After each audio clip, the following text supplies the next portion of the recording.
Today, I want to walk you through exactly how you can start signing clients for your own cold outreach agency. There's 4 things that we need to cover, and I'm going to walk you through each one of these in detail. And by the time we get to number 4, you're going to have everything you need to be able to go away and start generating your own clients for your own cold outreach agency. If you don't know what a cold outreach agency is, I'll briefly explain, but I'm sure you probably do if you're watching this video. It's where you're doing outreach on behalf of a business to generate leads, clients, calls, get attention from potential clients and get them to start working with you. So as I said, 4 steps. First one is your niche, your niche, your industry, who you're going to be targeting. And this is something that I'm sure you've heard time and time again. You need to target somebody. If you end up targeting everybody, you'll end up speaking to nobody. And the reason you hear it time and time again is because it's so important. And a lot of times people kind of ignore this. And I certainly fell for that trap. I thought, well, I'm going to target more people because if I target more people, I'll get more clients. And the opposite is true. And a good way to think about it is, let's say you're at a house party and you want to get someone's attention from the other side of the room. There's 50 people in the room, everybody's talking, it's loud, and people are having a good time. And you want to get this particular person's attention. You could shout like, "Hey, over here, it's me." Chances are that person's not going to turn around. But if you were to shout like, "Hey, John," and the person you wanted to get hold of was called John, the chances of him turning around are a lot higher. And the reason being is that your message is relevant to John because you're going, "Hey, John." And it's the exact same thing when you're reaching out to businesses. If you're trying to reach out to everybody and you've got this like bland vanilla messaging, nobody's going to really take notice. But if you're reaching out to somebody and it's extremely relevant to them, guess what? It's going to be a lot easier to get their attention. So we want to make sure that we are using the power of being able to grab someone's attention, the power of relevance. That is the first step to being able to sign clients for your cold outreach agency. And it needs to go one step further. So now we understand the importance of a niche. We now need to start to talk about what niches are better than others. And I'm not going to tell you what niche to go after because there's lots of niches that you can go after. And it's up to you to decide which one maybe you're most passionate about or feel the closest alignment to. But what you do need to bear in mind when you are selecting a niche is understanding that the businesses that you're going to work with, they need to be offering a very outcome-focused service or product. So I'll give you a quick example, right? So I spoke to somebody the other day that has just started their cold outreach agency and they want help. So we're kind of working with them to grow their agency quicker and help them sign more clients. But one of the clients that they had signed was a furniture company. And basically it's going to be very difficult for my client to get his clients good results because like if you're just picture this, right? So let's say you reach out to somebody and you say, "Hey, I've got some chairs. Do you want to buy them?" It's like, well, I was never really looking for chairs. I didn't wake up this morning thinking, I wish I knew where I could buy more chairs from. So the likelihood is, and if you put yourself in in the shoes of the receiver of that email, probably not that interested in buying some chairs. So what makes a good client then? It needs to be outcome focused. And what we want to be doing is we want to be working with clients that solve big problems. And not only big problems, but common problems as well. Big common problems. So what are big common problems? Well, they're not selling chairs. Selling chairs is not a big problem and it's not a common problem. The vast majority of business owners do not wake up in the morning thinking, "I wish I had more chairs." They wake up in the morning thinking, "I wish I had more money. I wish I had more time. I wish I had more leads. I wish I had more calls. I wish I had more clients. I wish I had a easier way of running my business." Like they're the common big problems. And so we need to target niches that solve those problems for their clients. Hope this is all kind of making sense. So once we've selected our niche based off those criteria, the next thing that we need to do, number 2, is to basically create an offer. And I'm going to walk you through now how to create a really solid offer for your niche. But one thing to bear in mind, just to jump back to the niche quickly, and this is very much connected to these two, is that if you don't have a niche, you can't create a good offer. So don't skip part 1 and go straight to part 2 because you can't have part 2 unless you've completed part 1. So don't skip go, don't collect $200. You've got to go back and you've got to make sure that you've actually chosen a specific niche because only once you've done that will the offer part make sense. So let's dive into offer creation. So first of all, like what is an offer? An offer is a reason that you're giving somebody to take action and want to speak with you. So you're going to need to create an offer for yourself in order to sign clients. And then once you sign a client, you then need to help your clients create offers. So it's not just about creating, outreach systems. You need to help them with their messaging as well. So what I'm about to share with you is not only going to help you sign clients, but it's going to help you with the service delivery as well. And what I love about cold outreach is that what you do for yourself in order to sign clients is the exact same thing that you're going to do once you have signed a client. So you only need to get good at like one set of skills. And then once you're good at that single skill, you can then just replicate it across multiple clients. To give you an example, you need to be good at creating an offer for yourself. And then you need to be good at sending that offer out to potential clients. And then once you sign a client, you then need to do two things. You need to create them an offer and send that offer to potential clients. So you can see how like you only need to get good at really one thing, which is cold outreach. Compare that to so many other businesses where you have to get good at copywriting, you have to get good at running ads, you have to get good at like conversion rate optimization, SMS flows, YouTube ads, TikTok ads, Snapchat ads, drop shipping. Like there's so many different things that you have to be not only proficient in, but great in if you want to succeed. With a cold outreach agency, you just need to get good at cold outreach. You're doing it for yourself, you do it for your clients. Really simple, really straightforward. I digress slightly. Let's get back to the offer and talk about how we create a good one. Here we have an offer creation sheet that we will fill in together.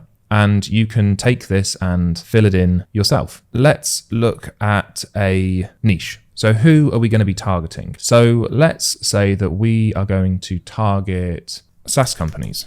So what we need to do is let's first of all discuss why we've chosen SaaS companies. Not all SaaS companies are the same, obviously, but if we want to target SaaS companies that maybe solve common problems for businesses, so maybe they solve lead generation problems, maybe they help their clients save lots of time, maybe they help their clients convert more leads into paying clients, maybe they help with attribution that makes them more money, maybe they help with organizing a client's business, client's life, making them save money, save time, save stress, save headaches. Like all of these are quite common and big problems that can be solved. So that's why maybe SaaS companies might be a good niche to go after. And just because I've used SaaS in this example does not mean that like SaaS is the best one. It's just a one. There's lots of them out there. If you want a list of a few of the top niches that I think you can go after, then message me on Instagram and I can send it over to you. So what are SaaS companies' most desired outcomes? Well, for this example, we're going to use like leads. They want more leads. Now, I don't know this to be true, but for this example, I need to use something. But what you should do is you should go and find out the answer. You should find out what they want more than anything else. How do you do that? You basically join groups.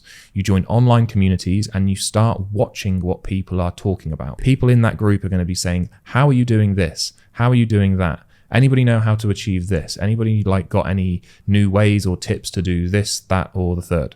So we need to go and find out what they actually want. In this example, let's say they want sales calls. We're now kind of putting our offer together. We know that we're going to be targeting SaaS companies and we're going to be offering them sales calls because we've done our research and we find out that that's the thing that they want more than anything else. Right, well, how many sales calls do they want? There's no point saying that, we're going to get you one sales call because that's probably not enough. We're going to get you 1,000 sales calls. Well, that's probably not realistic, too difficult. We need to find out the volume of calls and we need to find out the time frame that we're going to get that volume in, because we could say something like 30. Sounds reasonable. That might be the perfect volume that they're looking for. But if we say like, now we're going to find you 30 sales calls in 365 days, then they're probably going to go, it's not quite enough. That's not really what I was hoping for. I was thinking more like every insert time frame. We need to find out how many calls they want and in what cadence. Is it a week? Is it a day? Is it a month? Is it a quarter? Is it every 6 months? Is it every year? Like how much volume do they want in what time frame? That's the next step. So maybe they want 30 calls every 30 days. Cool. So now we're saying like, hey, SaaS companies, we're going to get you 30 sales calls in 30 days. And now we talk about the risk reversal. And this one's really important. Why should a business that you have just reached out to put their trust in you when you aren't willing to put your trust in yourself? There has to be a level of trust somewhere. And either the client can give it to you or you can give it to yourself. This relationship cannot happen without a level of trust. And it's much easier for you to take that problem out of the equation by putting the trust on yourself and on your services rather than requiring your client to trust you, that doesn't know you, doesn't have a clue who you are, and you've just turned up in their inbox or turned up in their DMs. or turned up on the other end of the phone.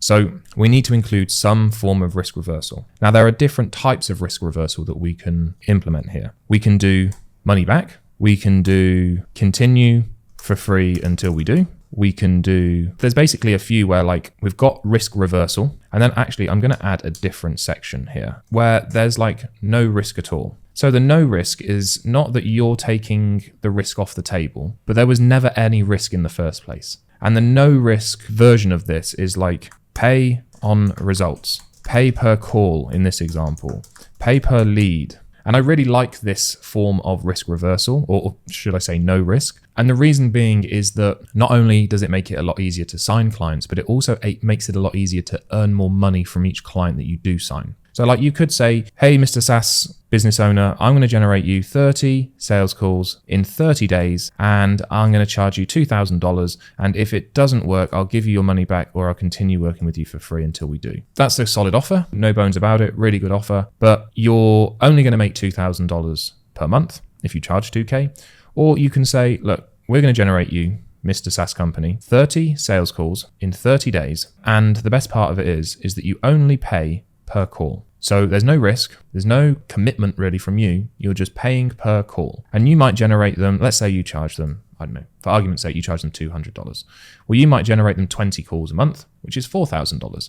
So you've just doubled the value per client by making it way easier to sell. So you've got like a double upside there. You've got more money and you've got more clients paying you more money. And it's just a positive feedback loop, positive cycle. So that's how you create an offer. You focus on the niche to begin with. Remember, none of this is possible without actually first having a niche. If you don't have a niche and you go after everybody, people might not want sales calls. People might want just online sales. They might want face-to-face quotations. They might want in-person assessments. They might want teeth whitening, so you can't do this without understanding the niche first. So we've understood the niche. We know what the niche's most desired outcome is. We know how many of that outcome that they want and in what time frame. And then we are either risk reversaling things, or we're just taking the risk off the table completely. We're giving your prospect absolutely no reason to say no. Pretty powerful. So that is offer creation. Hope that makes sense.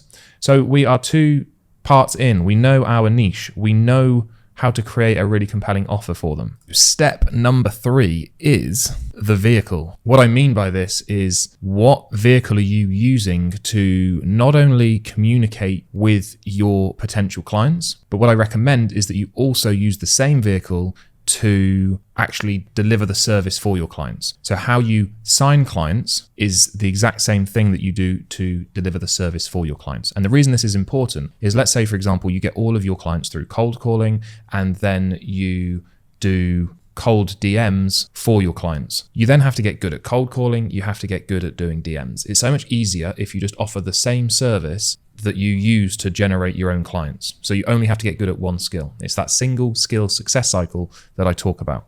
And you want to make sure that you choose the right vehicle for your niche. So all of these are going to be interlaced. Say, for example, your niche is Fortune 500 companies. You're probably not going to be able to message them on Instagram and get them to reply. So maybe cold DMs isn't the right vehicle for that niche. And there's a really cool quote, and I'm gonna completely butcher it and mess it up, from Warren Buffett. He said it's something like, it doesn't matter how fast you row, it matters what boat you're in. This is true not only for the boat or the vehicle of cold outreach, because I do feel like cold outreach is probably the most the easiest, the most effective way to start earning good money online, 10K, 20K, 50K, 100K per month. But you've then got to also figure out within the vehicle of cold outreach, what actual platform, what method are you using? Personally, I use cold email. I think that cold email is one of the most effective because it's not really limited by scale. It allows you to send out an awful lot. Some of these platform-focused outreach methods, take LinkedIn, for example. I know that LinkedIn have recently reduced the number of messages that you can send each day. So you're reliant upon a platform to allow you to do something, and you build a business around a particular platform, and then the platform changes its policies, your business can be impacted a lot. And I know that policies with cold email are changing quite a lot, but the premise of emailing is always going to be there. It's too big, it's too important. LinkedIn, they might, I don't see this happening, but LinkedIn might take away the messaging part of their platform. You never know. But I don't see email going anywhere anytime soon. So it's just important that you choose the right vehicle, but it's got to connect with your niche. There's no point trying to go after your target person if they're not there. It's like trying to, let's say, for example, I can't think of a better example. This is not a great one, but it's like trying to attract somebody or trying to get in touch with somebody that doesn't drink alcohol and go into a bar. Like, they're probably not going to be in the bar. So you want to make sure that you actually go to the place where your clients or your potential clients are hanging out. So make sure that your niche matches your vehicle and vice versa. We've got our niche, we've got our offer, we've got our vehicle. So we know who we're sending something to. We know what the offer is. We know what vehicle, how we're actually going to be sending it. Are we going to be doing it through LinkedIn? Are we going to do it through email? We're going to do it through cold calls. We're going to do it through DMs. And now the last thing is actually knowing what to say, the copy. What are we actually sending? Well, yes, we've got our offer, but how do we package that? How do we position it? We can't just say, I'll get you 30 leads in 30 days and you only pay if we get you a lead. Like, it's probably ain't going to cut the mustard, so to speak. So we need to understand what we're actually going to write. And what I'm going to do here is, like magic, we have a kind of copy structure. And what I'm not going to do is say this, and then say this, and then say this, because that's just not going to work. You're not going to get the results that you want, because every industry, every niche is different. And, if everybody uses the same thing, then everybody's going to get the same results. And over time, that's going to get worse and blah, blah, blah. So I'm going to teach you how to write it as opposed to what to say. So I can teach you how to fish as opposed to give you a fish. So there are a few rules to follow. Rule number 1, when it comes to writing copy, is it cannot sound or read like a cold outreach message, because then it's just not going to work very well. So you've got to make it seem like you know this person and that they're your best mate and you're reaching out to them just as you would anybody else. We want to break their thinking pattern. So the worst thing that you can do is send a cold email, or the worst thing that can happen. And I'll give you an example, right? I opened up my inbox. I saw the obvious subject line of quick question. It's like, you might as well stand there with a flag saying, this is a cold outreach message. And like, what do? I don't even open it. I just boom, delete. If I do get to the stage where I open the email, I am scanning through the email to see, or the message, to see trigger words. Like, my Instagram DMs are full of video editors trying to work with me. And I get maybe half a dozen a day. And I'm sure some people get way more. Like, I scan through it and I look for the words reels, video editor, YouTube growth, those kind of trigger words. And as soon as I see one of those, I'm like, boom, I know what this is. It's somebody trying to sell me reels. And I don't like read the rest of it and I delete it. And it's because they haven't broken my thinking pattern. My brain can like scan the words very quickly, very easily, and understand that this is like a cold outreach. If you write at the end, like, open to a chat this week, ? It's like, boom, blatantly a cold email, not interested. And so you want to make sure that you're using language and messaging that piques curiosity, makes them think, shit, do I know this person? Should I be knowing what this person's talking about? Because I don't. And like, when you're sending a message, the first line, the sole responsibility of the first line of a message is to get them to read the second line. The sole responsibility of the second line is to get them to read the third line, and so on and so on and so on. And so if we can make somebody think, do I know this person? Like, questioning in their mind, then what are they going to do? They're going to read the next sentence to find out. And then, like, with curiosity still there, we haven't like scratched that itch, and they go on and they go on and they go on. And before you know it, they've consumed your message. And then they're like, that offer's pretty solid. They're going to get me results. I don't need to do anything. I only have to pay if they get me the result. Sounds pretty good to me. And that is the cornerstone of good copywriting. And that's what we need to do. Make it not sound like cold outreach, break their thinking pattern. And then the next thing is it needs to be outcome and offer focused. We want to pique their curiosity, and then we want to give them the offer as quickly as possible. The idea being is that like, we just want them to consume the offer, and the offer is going to be good enough to do a lot of the heavy lifting for us. We could improve our copy by 10 times, or we could basically make sure that people consume our offer or improve our offer just by a small margin, and you'd get the same outcome. The offer is the important thing here, not all the copy. The copy's job is to get the offer consumed. And then number 4 is basically, don't talk about yourself. I see this happen all the time. All the time. All people talk about is themselves. We've done this, we've done that. We. I. And if you're weeing or you're eyeing too much, you ain't going to get any clients. It needs to be you. Nobody cares about you. especially when you're reaching out to them for the very first time. Nobody cares. When I do outreach, nobody cares about me. Nobody knows me. At that point, I'm a nuisance in their life. So the last thing I'm going to do when I'm being a nuisance is actually telling them all about me, because they don't give a shit. They care about themselves. So if I can tell them how I can help their lives, that's what they care about. So it's like, I can do this for you. You will get this result. You will have this problem solved.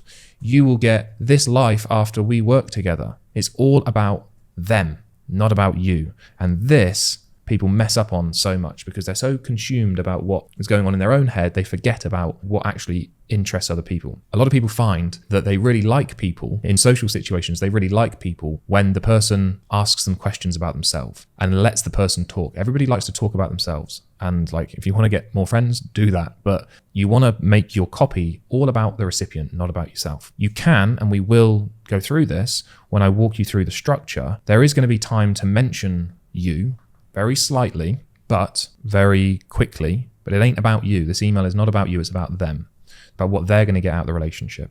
So I like to break it down to 5, sometimes 4 sections. 1, 2, 3, 4, 5. This is when we're creating the copy that we're going to use to reach out to our prospects. Why is it 5, sometimes 4? Sometimes this restating the offer is not necessary. Sometimes it doesn't flow. Sometimes it doesn't sound too good. Sounds a bit repetitive. So sometimes I get rid of it. But I thought I'd include it in this example just to show you.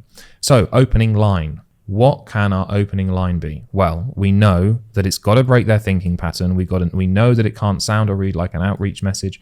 So you could say something like, I don't know. So you could do some research to begin with. Depends on what level of detail you're going into. But I'll give you an example. I sent somebody an email recently and managed to generate a sales call from sending this one email. And quite often, if I spend 5 minutes on a prospect before I reach out to them, the likelihood of me booking in a sales call is extremely high, maybe 33%, something like that, which is very high. What I did is I went on their website and I looked at their services and I implied that I might be interested in their service, not by saying I'm interested in your service, but something along the lines of, I noticed your service, that's very interesting. So it's not like I'm interested in it, but they probably assume that I am going to be. So for example, to use this real life example, they were a podcast agency and they did something like a pay on results podcast booking offer. So I said something like, noticed your pay on results podcast booking offer, thought I'd get in touch. So the prospect's probably reading this thinking, this person wants to basically get booked on some podcasts. And then I hit them with the offer straight away. So I'll just use this as an example. We can generate you 30 sales calls in 30 days. And the cool part is that you only pay when we book a qualified sales call on your calendar. Proof. I could say something like, we worked with more than 200 agencies and we've booked more than 10,000 sales calls so far this year. You might not be able to say something like that. You might not have any client results. So you can do a couple of things.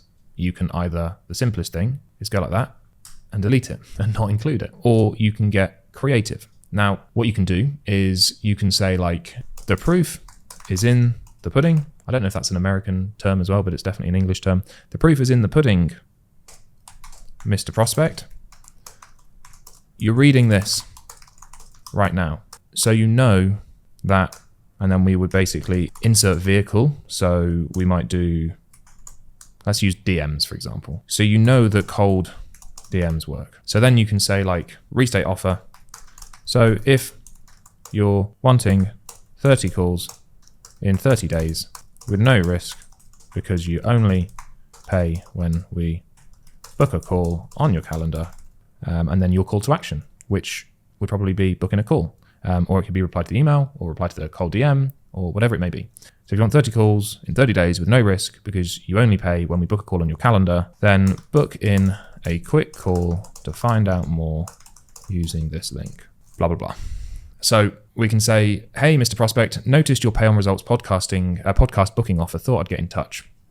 Piqued curiosity. We can generate you 30 sales calls in 30 days. And the cool part is that you only pay when we book a qualified sales call on your calendar. The proof is in the pudding, Mr. Prospect. You're reading this right now. So you know that DMs work. And we can get something like, and we can get your ideal prospects consuming your awesome offer, just like you're consuming mine right now. Smiley face. So if you're wanting 30 calls in 30 days with no risk because you only pay when we book a call on your calendar, then book in a quick call to find out more using this link. Ta-da! So there you have it. It's a structure as opposed to a script. You should change your script, your copy frequently, but it should follow the structure and it should follow these rules, which break their thinking pattern. Make sure it doesn't sound like a cold email. Make it outcome focused, offer focused, and don't talk about yourself very much. So there we have it. Number 1 is the niche. Got to make sure we have a niche. Number 2 is the offer. Number 3 is the vehicle. And number 4 is the copy. So that's how you can get more clients for your cold outreach agency, basically. That's pretty much all I've got to say on the matter at this stage. If you like this video, consider liking it. If you want more videos like this, consider subscribing. And if you want to find out how we can help you in more detail, then in the description, you can find a link. You can click on that link and it will explain, there'll be a video of me explaining how we can help in a bit more detail and work with you in a little bit more of a close way. So thanks for watching. I'll see you on the next one.